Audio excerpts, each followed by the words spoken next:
Contexto económico. Bueno, un tema ineludible, el tema de la economía, y qué mejor que con nuestro colaborador y amigo Daniel González. Daniel, ¿cómo estás? Bienvenido, buenos días. ¿Qué tal? Buenos días, Marcela. Buenos días a Juan, a los radioescuchas de Contextos.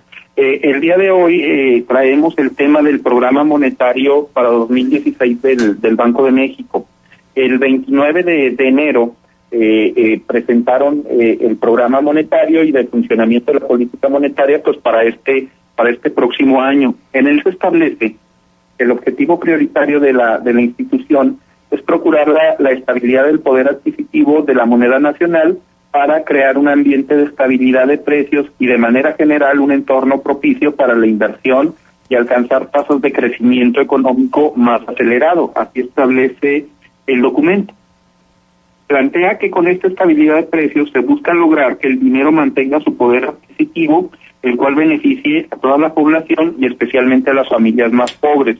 El segundo elemento que buscan lograr con la política monetaria implementada a lo largo de este año es generar un ambiente de inflación baja y estable para las familias y empresas que de esta manera enfrenten una menor incertidumbre acerca del comportamiento de los precios que se están presentando en la economía nacional. Y por último, el tercer factor que se quiere lograr con estos lineamientos de política monetaria por parte del Banco Central es crear el entorno de estabilidad de precios que amplíe los horizontes de planeación de los agentes económicos, fundamentalmente del sector empresarial y de los consumidores, pues para lograr un mayor dinamismo en la actividad económica.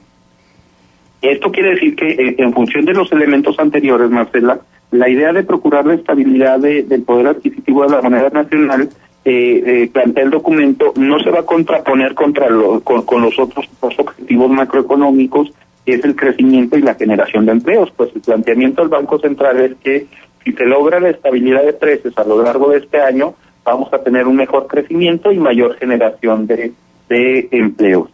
Es importante destacar que el Banco de México utiliza esta visión económica desde el 2001, en donde su objetivo inflacionario es mantenerse en el 3%, más 1%, menos 1%, y como decíamos, su objetivo principal es mantener la inflación bajo control.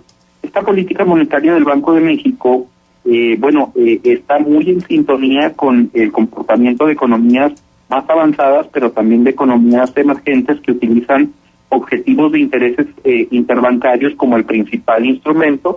Entonces, para nosotros como ciudadanos comunes y corrientes es importante estar checando de manera cotidiana la variación de las tasas de interés, puesto que aquí es donde se va a reflejar el efecto de política monetaria, que a su vez va a tener un impacto directo en el bolsillo de los mexicanos a través de los procesos inflacionarios. Entonces, en una primera instancia, los ajustes de la tasa de interés, pues como decíamos, van a generar efectos a plazos económicos en el mediano, en el corto plazo, y que también van a presionar hacia el efecto siguiente en el tipo de cambio, otro indicador muy importante.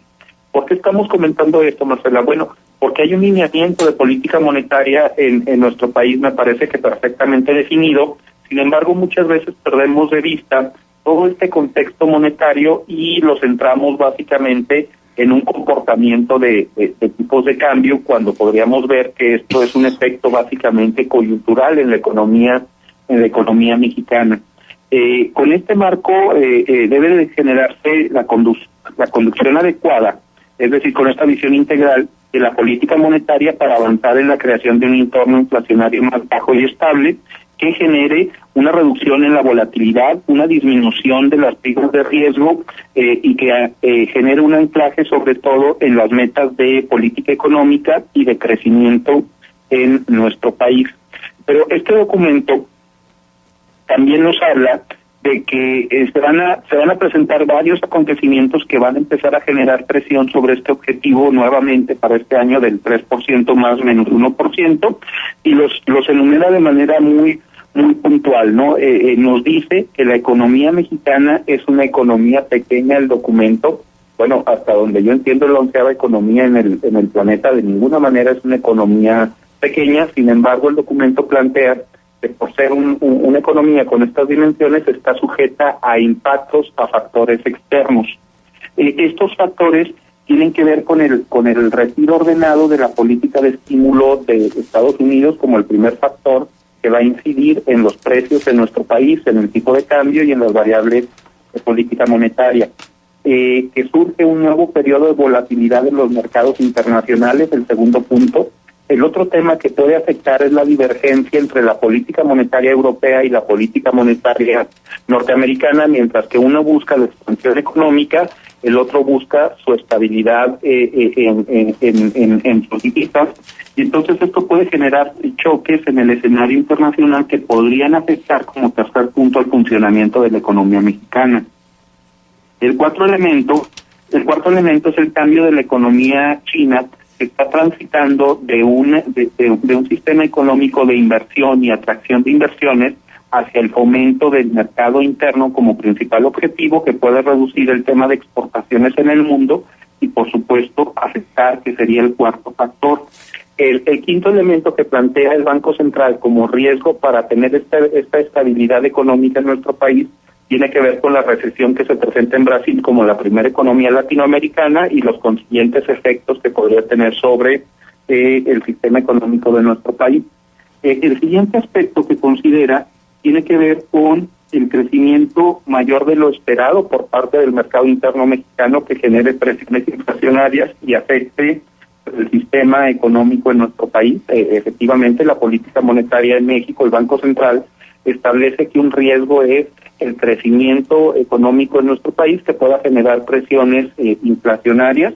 Y por último, el siguiente factor que está considerando es el de los precios en los insumos, que se sigan reduciendo en el escenario internacional y que también genere efectos negativos en el actuar de la economía mexicana. Entonces, de acuerdo a este documento presentado por parte del Banco Central, que son los criterios de política monetaria para 2016, estamos hablando de 7 factores que no dependen del funcionamiento de la economía nacional de acuerdo a este escrito y que pueden generar factores de riesgo que coadyuven a una mayor incertidumbre en el escenario nacional.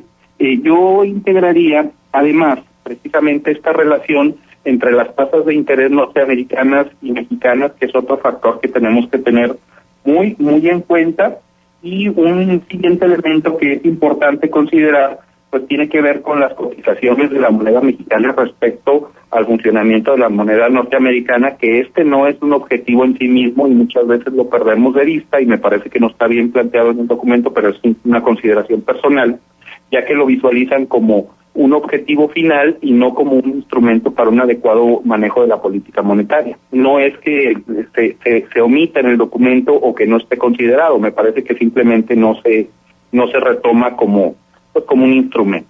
Uh-huh. Bien, pues de mucho interés todo lo que nos estás diciendo. Sin duda alguna hay una obligación implícita en darle seguimiento muy puntual a todas las decisiones que se tomen en el orden económico en el país. Y bueno, y la intención de este comentario, Marcela, va en el sentido de, pues que nuestros radioescuchas traten de entender un poquito cómo se están cimentando las decisiones en materia económica, que va más allá del comentario coyuntural y obedece más a una estructura económica pues que está tratando de seguir nuestro país. Entonces, en ese sentido, el comentario pues buscaba ser un poquito más informativo. Bien, muchísimas gracias, Daniel, por tu presencia. Nos dejas un punto de contacto. Estoy a sus órdenes en danerto@hotmail.com. Gracias.